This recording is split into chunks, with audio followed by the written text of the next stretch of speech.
Welcome to the deep dive. Today we're tackling something, well, almost everyone experiences, but in a uniquely American way: culture shock in the USA. Exactly. Whether you're thinking about moving here, studying, or just visiting for a while, we want to give you a fast track, the essential insights from our research. Kind of a shortcut to getting informed. Right. So let's unpack this. How do we even start wrapping our heads around that feeling, that disorientation, when suddenly everything around you is just different? Well, our mission here is really to pull out those key nuggets of knowledge. We're looking at a lot of material, multi-part guides, and distilling it down. Okay. The goal isn't just to say what culture shock is, but really why certain things feel jarring and, maybe most importantly, how you can navigate it. With confidence, maybe even some curiosity? Exactly. It's about seeing the patterns, getting prepared, and hopefully having a richer experience because of it. Okay, so let's lay the groundwork. Culture shock. What are we actually talking about? Our sources define it pretty clearly, right? Yeah, it's that feeling of disorientation, maybe confusion, even frustration sometimes when you step into a culture that's really different from your own. And it's super common. It happens to almost everyone, doesn't it? Especially when things like lifestyle, traditions, how people talk, what they value, when all of that stuff is significantly different. Absolutely. And what's fascinating, I think, is that it's not just like random emotional chaos. Yeah. There's actually a pretty predictable pattern to it. It's a human adaptation process, almost like an internal map for this journey. Okay, so what does that map look like? Typically, it unfolds in stages. First, there's often the honeymoon stage. Everything's new, exciting, maybe even romanticized. I get that. Then reality sets in a bit, the frustration stage. Misunderstandings pop up, things feel confusing, maybe annoying. That sounds tough. It can be. But then comes the adjustment stage. You start to figure things out, understand the why behind things. Just start adapting. Exactly. Which leads to the final stage, adaptation. You feel more comfortable, more confident, more at home. Knowing these stages helps so much because you realize, okay, this is normal. I'm not alone in feeling this way. That's really helpful context. Okay, so with those stages in mind, let's jump to those first moments. You've just arrived. What hits people first? Often, according to our sources, it's just the sheer scale of things. Yeah, yes. Everything looks big. Right. Highways, cars, parking lots, they just seem enormous compared to many places. Even grocery stores. I mean, the number of choices, like dozens of types of cereal, it's overwhelming. Totally. And restaurant portions, often enough for 2 or 3 people. It can feel almost like pressure to eat it all. Definitely. Okay, beyond the physical size, what about the people? First impressions? Well, Americans are often described as friendly, right? Lots of smiling, politeness, hi, how are you, even to strangers. But that friendliness can sometimes feel, well, superficial to newcomers. hmm It doesn't always lead immediately to deeper connections. So it's more of a social nicety than an invitation to deep friendship, at least initially? Kind of. It's often about maintaining a pleasant, easy atmosphere in public. It's a different signal than it might be in other cultures. That makes sense. And connected to that maybe is the pace of life, especially in cities. Oh, yeah. Fast. People walk fast, drive fast. Seems like they're constantly in a hurry. Time is money, as they say. That phrase really holds weight here. Efficiency is highly valued. It can be a real shock if you're from a culture with a more, let's say, relaxed rhythm. And something else you see everywhere: flags. The patriotism, yeah. American flags are ubiquitous. Uh-huh. On buildings, in yards, classrooms. The national anthem at sports games and events. For people from places where national pride is expressed more subtly, this very overt display can be quite surprising, even a bit jarring sometimes. And underlying a lot of this, our sources point to individualism. A huge one. Independence, self-reliance, they're deeply valued. You're encouraged to have your own opinions, make your own choices, be yourself. Which is great in many ways, but it can differ a lot from more collective cultures, right? Where the group or family might come first. Exactly. It shapes expectations around community support, family duties, all sorts of things. So this really raises a key question, doesn't it? How do these big initial impressions The scale, the pace, the friendliness, the patriotism, the individualism.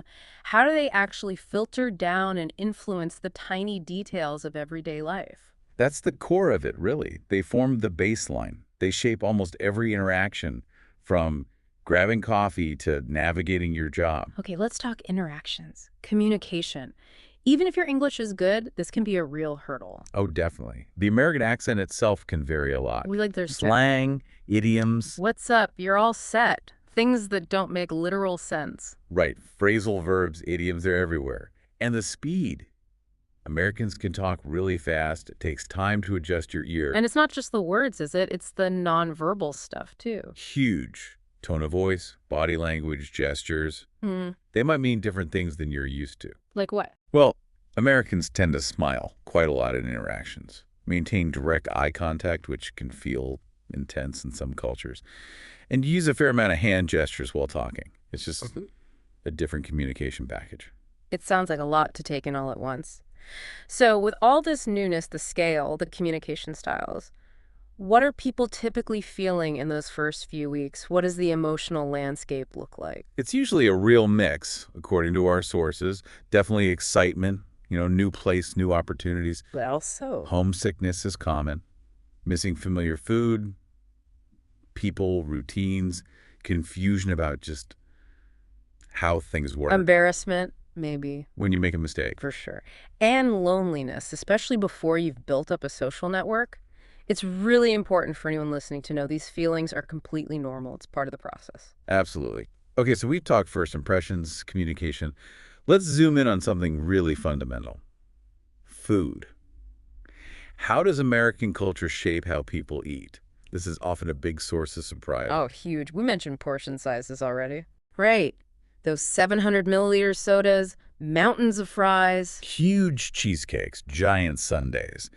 It's partly about value for money, that sense of abundance. But it's not just the size, it's how often people eat out. Exactly. It's incredibly common, not just special occasions. Grabbing coffee daily, fast food lunches, eating dinner out several times a week is pretty normal for many. Which is quite different from cultures where home cooking is the default and restaurants are more of a treat. Definitely. And yeah, it is a fast food nation in many ways. Chains are everywhere. Drive-thrus are incredibly popular for everything. Coffee, food, pharmacies, and free refills on soft drinks are standard in many places.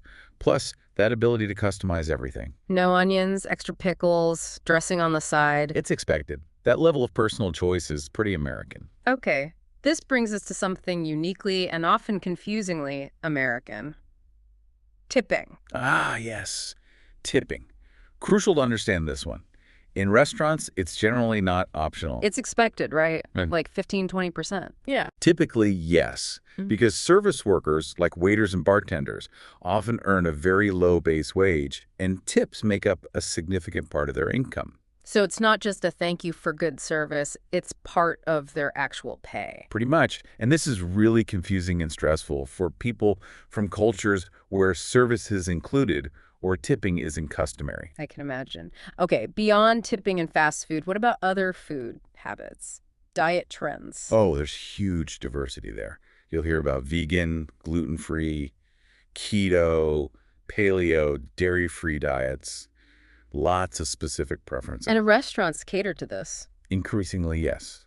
Lots of options. Food labels also highlight things like organic, non-GMO, and routines. Meal times tend to be a bit earlier than in many parts of the world. Like dinner around 6 or 7 p.m. Often, yeah. Breakfast fairly early, lunch around noon, and snacking between meals is very common. What about cooking at home? Does that still happen with all the eating out? Oh, sure. Home cooking is still important. Microwaves are ubiquitous for quick meals. Frozen foods are popular. Barbecues are a big social thing. Potlucks, too. Potlucks, where everyone brings a dish. Exactly. And meal prep. Cooking a bunch of food for the week ahead is really popular, too, for saving time and money. Interesting. And you mentioned food and identity. Yeah, it's quite striking. People often strongly identify with their food choices. I'm a vegan. I'm a foodie. And while you find cuisine from everywhere, the American versions might be, let's say, adapted to local tastes, sometimes quite different from the original. Okay, so we've covered first impressions, communication, food. Let's shift to social interactions. How do people actually connect? This feels like a really personal, sometimes emotional part of adapting. It really is. We talked about that initial politeness, the hi, how are you, and have a great day, Right, often surface level. which can be confusing if you expect that casual friendliness to quickly turn into deep friendship. It often doesn't, not automatically. What about physical interaction? Personal space. Americans generally value personal space. Think This about an is arm's length distance in conversation. So getting too close might feel uncomfortable. It can, yeah. Hugging is usually for friends and family. Handshakes are common in more formal or professional settings. Kissing on the cheek. Pretty uncommon, unless it's between very close friends or family, unlike in many European or Latin American cultures. Small differences, but they add up. And communication style, you mentioned directness earlier. Generally, yes. Communication tends to be quite direct, clear, focused on the individual's opinion. So saying I disagree isn't necessarily rude. Often it's seen as honest and part of a productive discussion, as long as it's done respectfully. This can feel very blunt if you're from a more indirect culture where maintaining harmony is prioritized. And humor, sarcasm. Common, yeah. Even in professional settings sometimes, the language can be quite casual. So how do you actually make friends then? Beyond the casual hellos, our sources say it can be challenging. It can take more conscious effort sometimes. That initial friendliness doesn't always translate easily into deep bonds. The advice usually is be proactive. Like joining groups, clubs, volunteering. Exactly. Find people with shared interests, take classes, and crucially, if someone says, we should hang out sometime, you often need to be the one to follow up and suggest a specific time and place. Don't wait for them to call you necessarily. Take the initiative. And what about small talk? It seems so prevalent. It really is. Talking about the weather, sports, weekend plans. It might seem superficial, but it's actually an important social lubricant. It's the bridge you build towards potentially deeper conversation later. So phrases like, how's it going, don't always need a long, detailed answer. Usually not. Yeah. A simple, good, how are you is often enough. It's more of a greeting ritual. This ties back to individualism too, right? And privacy. Ah, Definitely. People value their privacy. Asking very personal questions early on about age, income, marital status is usually considered intrusive or rude. good to know. What about groups? Fitting in? Americans are generally pretty welcoming and inclusive, but like anywhere, social circles form. The key is to be friendly, show genuine interest, ask questions, participate in activities, and again, sometimes take the initiative to suggest things. Now, shifting gears a bit, but still related to those core values. Let's look at work culture. It's fascinating how American values really permeate professional life. Okay, like what? What stands out? First off, punctuality, time management. It is huge. Time is money. Absolutely. Hmm. Being on time for work, for meetings, it's extremely important. Even 5 minutes late can be seen as unprofessional.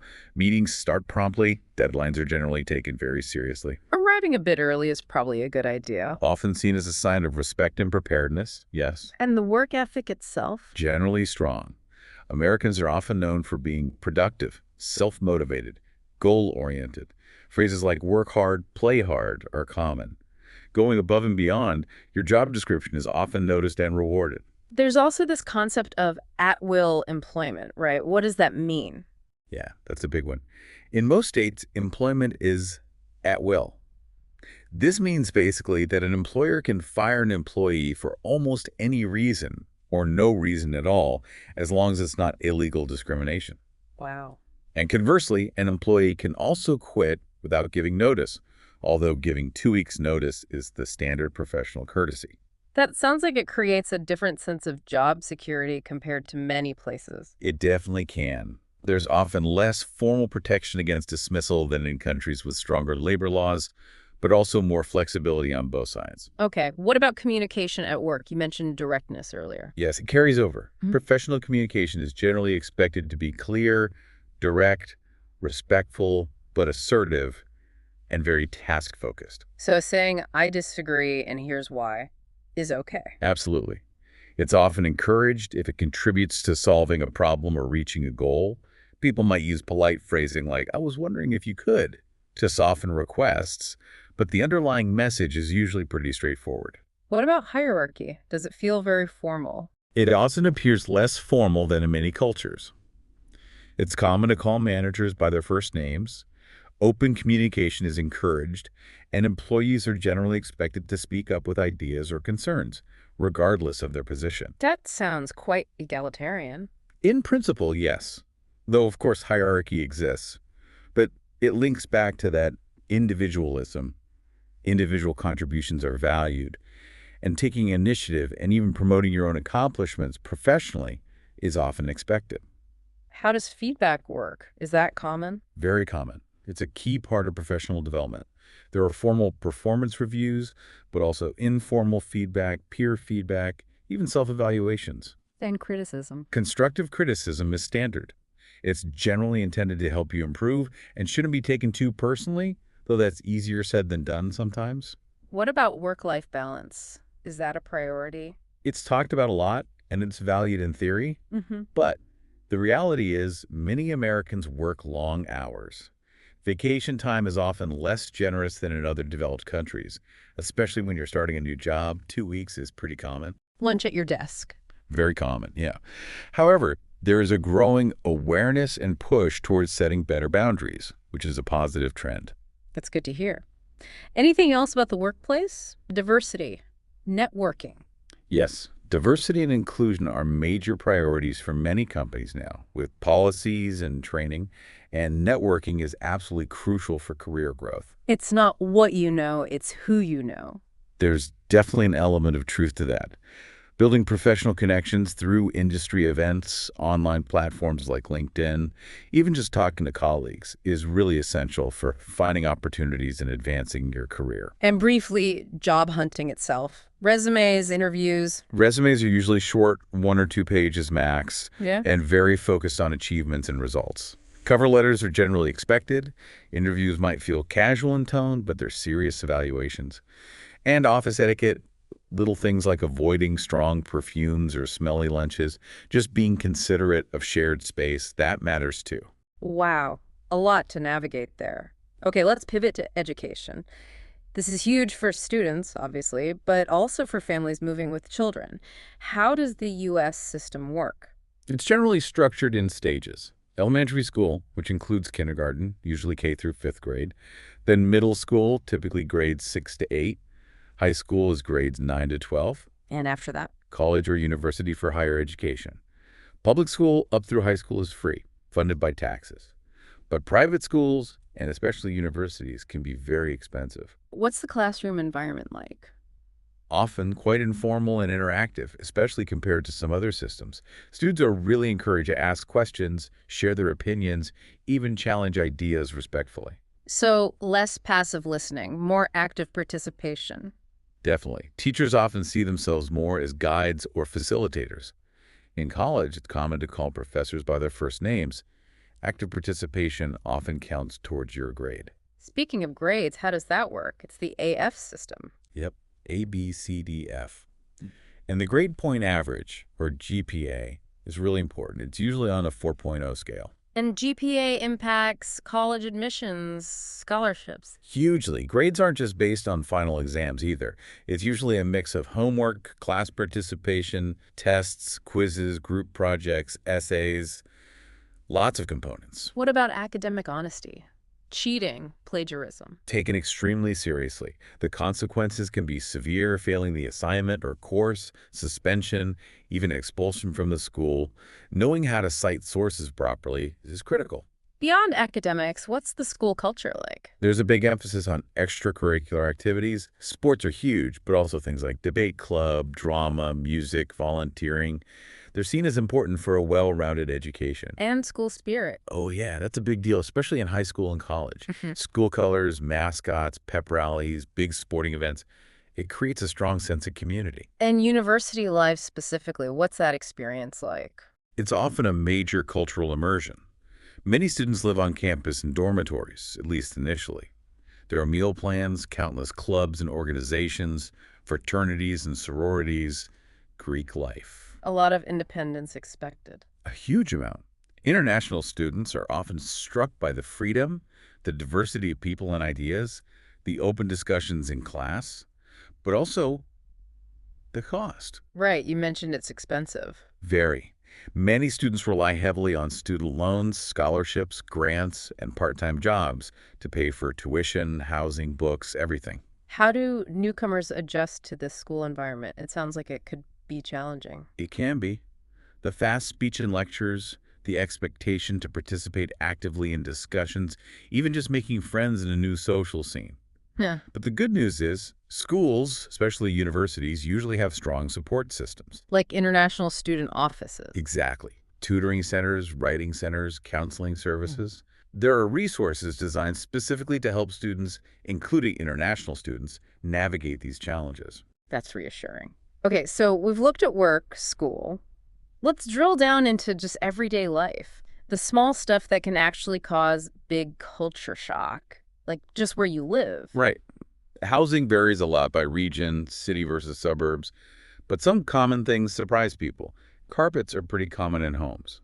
And shoes indoors. Often, yes, which is a big no-no in many cultures. Air conditioning is widespread, almost standard in many areas. Personal space within the home is valued. And having your own washing machine and dryer inside your house or apartment is common, unlike communal laundry rooms in some places. What about shopping, besides the giant grocery stores? Stores often have long hours. Some are open 24/7. Self-checkout lanes are everywhere. Online shopping is massive, and people expect pretty fast delivery. And coupons, loyalty cards. Oh yeah, a big part of the shopping culture. Trying to get a deal. And returning items you don't want is generally very easy, much easier than in many countries. Consumer rights are quite strong in that sense. Transportation seems key too. You mentioned cars earlier. Absolutely essential in most places, outside of a few major city centers with good public transit. Distances are large, things are spread out, so people drive everywhere. Gasoline is relatively cheap compared to Europe, say. Generally, yes. Roads are wide, driving rules are strictly enforced, and getting a driver's license is important not just for driving, but because it often serves as your primary form of photo ID.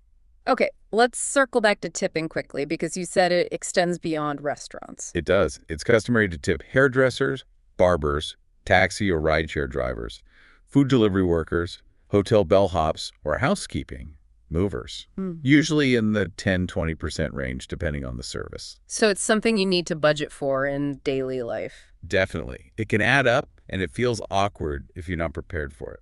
What about holidays and celebrations? How do they reflect the culture? They're often a blend of national pride, family tradition, and, well, consumerism. Thanksgiving is huge, focused on a big family meal. Halloween involves costumes, trick-or-treating, lots of decorations. Independence Day, the 4th of July, with fireworks. Right. And Black Friday, the day after Thanksgiving, kicks off the holiday shopping season with massive sales. Home decorations for holidays like Christmas or Halloween can be incredibly elaborate. People really get into it. You mentioned pets earlier, too. Yes, pet culture is strong. Dogs and cats, especially, are often treated like members of the family. You'll see them in cafes, stores, even on planes sometimes. People spend a lot on pet food, vet care, toys, grooming. Which might seem excessive from some cultural perspectives. It can, yeah. It reflects a different human-animal bond, perhaps. What about just daily chores? Laundry, trash. Laundry is typically done weekly. Dryers are almost always used. Hanging clothes out to dry is pretty rare, and sometimes even restricted by housing rules.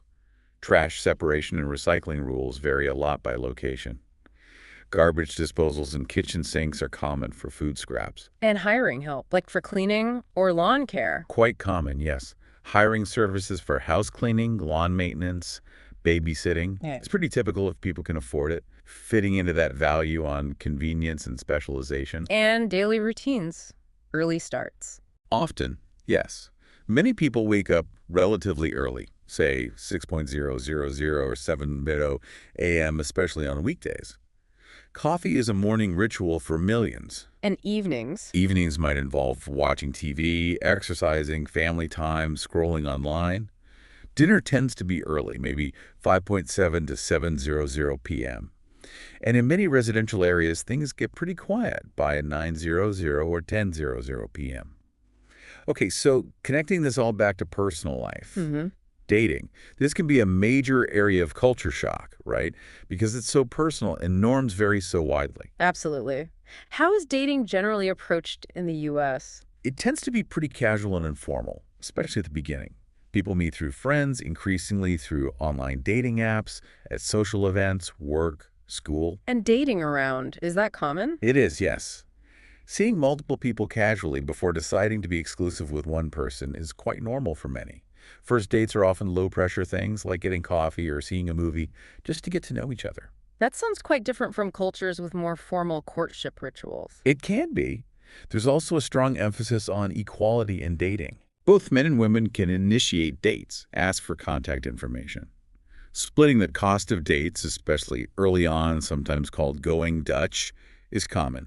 Gender roles are generally less rigid than in the past or in other cultures. And communication is key, you mentioned. Crucial. Being open about your feelings, expectations, boundaries, that's encouraged. Consent is a huge topic. Clear, enthusiastic consent is vital. Frequent texting to stay in touch is also pretty standard. And being direct if you're not interested. Generally appreciated, yes. A clear no or I'm not feeling a romantic connection is preferred over ambiguity. It respects everyone's time and feelings. What about public displays of affection? PDAs? Holding hands, hugging, a quick kiss in public, generally fine, totally normal. More intense making out is often frowned upon in public spaces. And long-term relationships? Marriage? Marriage is still important for many, but people are getting married later, on average often late 20s or early 30s. Living together before marriage, cohabitation, is very common and widely accepted. And divorce? Also more accepted than in the past or in some other cultures. Society is generally more tolerant of divorce and remarriage, fitting with that individualistic focus on personal happiness. And, of course, within the U.S., there's huge diversity, right? Absolutely essential to remember that. Dating norms can vary significantly based on region, religion, ethnicity, age, personal values. There's no single American way to date. That's a really important point. Okay, we've covered so much ground, from the big picture down to dating norms. Let's pull back and talk about the core emotional journey. Finding your place, your sense of self in this new environment. Right, the heart of it all. Because moving anywhere new often means starting out feeling like an outsider. Facing language barriers, maybe different social cues, feeling misunderstood. Exactly. And it's completely normal to feel lonely, confused, maybe frustrated at times. We talked about those stages, the honeymoon, then maybe a crisis or frustration period as the initial excitement wears off and the challenges feel bigger. It ebbs and flows. So how do you navigate that? How do you adapt without feeling like you're losing yourself? That's the key question. Adaptation isn't about erasing your original identity. It's more like blending. Creating a kind of hybrid identity that feels authentic to you, incorporating the new without discarding the old. And that takes time. Oh, absolutely. It's a deeply personal process, can take years. It's okay to feel torn sometimes, or like you don't fully belong in either culture for a while. It's about expanding who you are, not replacing it. What helps people thrive through this process? What practical things can you do? Building community is huge. Finding support networks. How? Actively seek out people with shared backgrounds, cultural groups, language exchange partners, but also connect with locals who are welcoming. Participate in community events, join clubs based on your interests. Anything to combat isolation. These connections become your anchor. And dealing with the emotional side, homesickness. It's natural. Acknowledge it. Strategies that help include staying in regular contact with loved ones back home. Maybe find ways to celebrate your own cultural holidays where you are. Practice self-care, whatever that means for you. And importantly, don't be afraid to seek professional help, like counseling. If you're really struggling, it's a sign of strength. And eventually people do find their footing. Over time, yes, you gain confidence. You learn to navigate the social and professional landscapes. You start to find your voice, your unique place. Many people actually come to feel really proud of their multicultural experience, seeing themselves as bridges between cultures. That unique background becomes a strength. Absolutely. It gives you a valuable perspective. So the advice for newcomers really boils down to a few key things. Right. Be patient with yourself. This takes time. Allow yourself to make mistakes. They're learning opportunities, truly. Stay curious. Keep learning about the culture. Keep building those connections. Yes, focus on meaningful connections, even if they start small. And really important, celebrate your achievements, big and small. Every step forward, every challenge overcome is a victory. We've certainly covered a lot in this deep dive, from the sheer size of things to the tiny nuances of saying hello, navigating work, school, even dating. It's clear that living in the U.S. is, well, it's a journey, full Definitely. of discoveries, yes, but also challenges. And that feeling of culture shock is just a normal part of it all. But hopefully, with some awareness, some self-compassion, and finding that support, you can absolutely thrive and carve out your own unique place here. And perhaps this leaves us with an important question for you, the listener, to think about as you either contemplate this journey or are already on it. Yeah. As you navigate all these fascinating, sometimes confusing nuances of American culture, what new things might you discover about yourself? And maybe just as importantly, how will your unique perspective, your background, enrich the communities you become a part of? That's a great thought to end on. Keep your heart open, keep that curiosity alive, and know that this process of adaptation is itself a powerful experience. We really hope this deep dive gives you some useful tools and insights for your own journey.